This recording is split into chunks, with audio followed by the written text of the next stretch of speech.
You can Google anything. Or can you? We're going to be looking at some things next on Kenyatta the Preacher.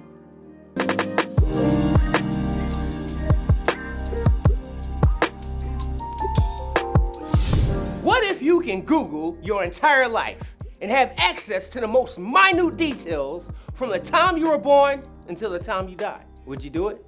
And if so, what would you look up first?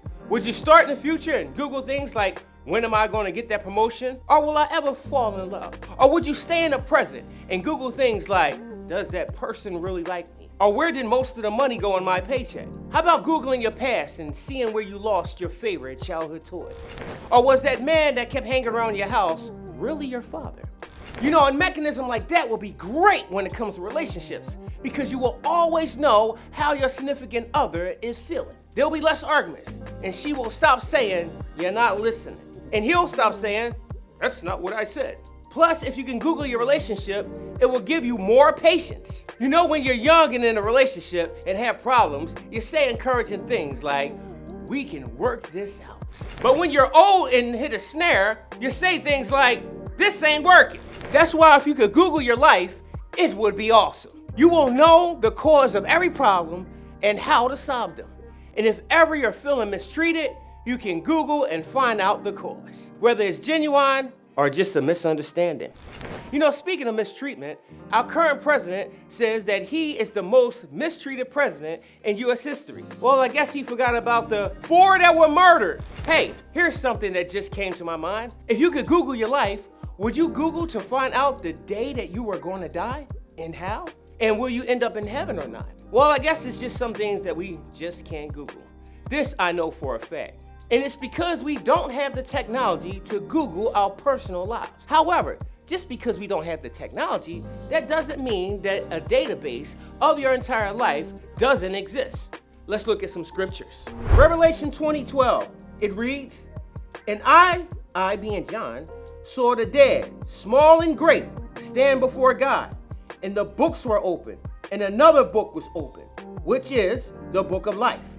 And the dead were judged out of those things which were written in the books according to their works.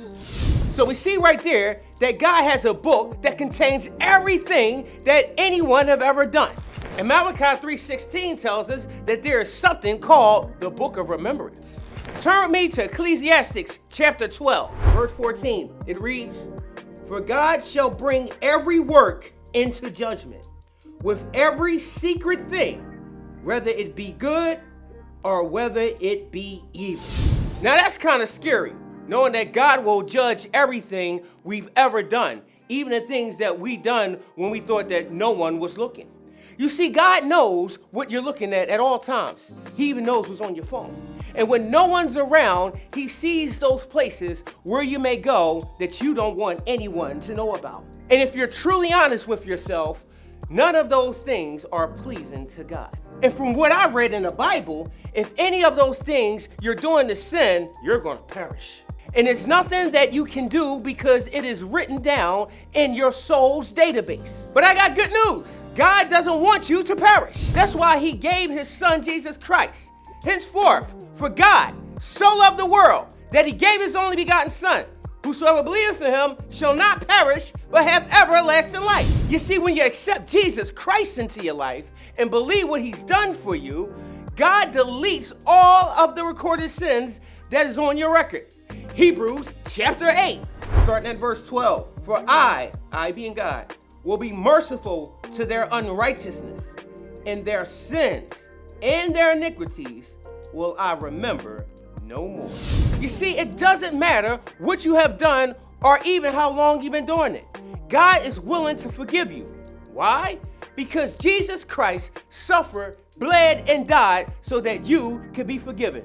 Oh yes, he was crucified, buried, and rose again on the third day so that God will clear your database of all unrighteousness. Thanks for watching. If this video has inspired you in any way, be sure to like, follow, and subscribe.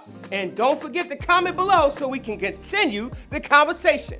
Now remember to stay blessed, be good, and I'll see you next time on Kenyatta the Preacher.